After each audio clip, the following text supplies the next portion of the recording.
ঈদের সময় ওই বিআরটি এর ঘোষিত রেটটা নেওয়া হয়।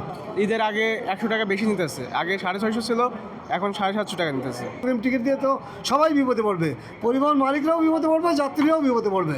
গত ঈদের তুলনায় এবার আরো কম। গত ঈদের ছিল মোটামুটি চাপ আছে ওই 17-18 এই দুদিনই বেশি চাপ আর কি। তাছাড়া আগে পরে মোটামুটি স্বাভাবিক আছে।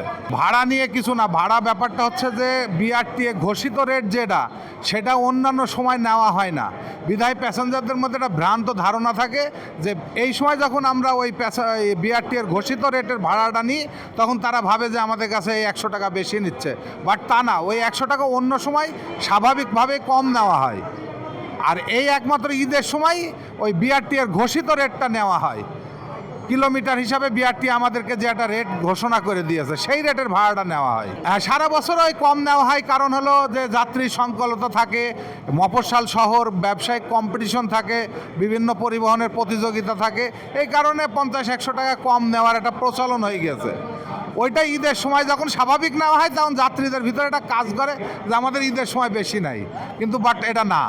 ঈদের আগে 100 টাকা বেশি নিতেছে, আগে 650 ছিল, এখন 750 টাকা নিতেছে। স্বাভাবিক বলতে এটা অনেক বছর ধরে হয়ে আসছে, যে আমি প্রায় 3-4 বছর ধরে যাইতেছি, তো এই ঈদের আগে গেলে আপনার 100 টাকা বেশি দিতে হয়। এটা আমি জানি না এটা কি সিন্ডিকেট কি না জানি না, বাট এটা 100 টাকা দিতে হয় বেশি। টার্মিনালে যাত্রীরা এখন আজকের যে অবস্থা, আজকে যাত্রীর জন্য অনেকে গাড়ি ছাড়তে পারে নাই। তারপরে অগ্রিম টিকিটের জন্য অনেকে বাবা মা ভাই বোন আত্মীয় স্বজন সহ গ্রামে যাবে, কিন্তু এই যে যাবে তারা যাওয়ার জন্য মন মানসিকতা স্থির করে রাখছে, কিন্তু হতাশায় ভুগছে, যেতে পারবে কি পারবে না, এটা প্রত্যেকের ভিতরে একটা আতঙ্ক সৃষ্টি করছে। অগ্রিম টিকিট আমরা দিচ্ছি না, তো হয়তো কেউ দুটো একটা পরিবহন দিচ্ছে, তারা মানে তাদের আগ্রহ অন্যরকম, টিকিট তাদের দেওয়ার ইচ্ছা আছে, মালিক তাদের বলেছে টিকিট দিতে, তাই তারা দিচ্ছে, মালিক বাধ্য করাইছে তাই দিচ্ছে হয়তো বা, কিন্তু অধিকাংশ পরিবহনই অগ্রিম টিকিট দিচ্ছে না। দেশের পরিস্থিতি শান্ত না হওয়া পর্যন্ত তারা অগ্রিম টিকিট দিয়ে তো সবাই বিপদে পড়বে, পরিবহন মালিকরাও বিপদে পড়বে, যাত্রীরাও বিপদে পড়বে।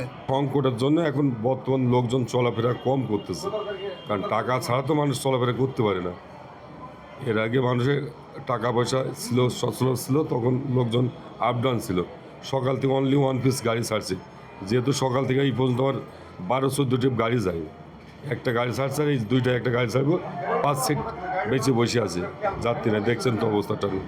এবার গত ঈদের তুলনায় এবার আরও কম। গত ঈদের ছিল মোটামুটি, কিন্তু এই ঈদে একবারে তুলনা যাত্রী না, অতিরিক্ত নাই, তবে মোটামুটি ওই 3 দিন আপনার গাড়িগুলি ফুল যাবে। 16, 17, 18, 19 তারিখ সকালে মানে দুপুর পর্যন্ত হয়তো যেতে পারে। এই ওই সরকারি যেটা ভাড়া আমরা ওই ভাড়াই টিকিট বেছে, আমাদের কোনো বেশি নেওয়ার কোনো নিয়ম নাই, সিস্টেম নাই, সরকারি নির্ধারিত রেট হিসাবে আমাদের টিকিট বেছে লাগে।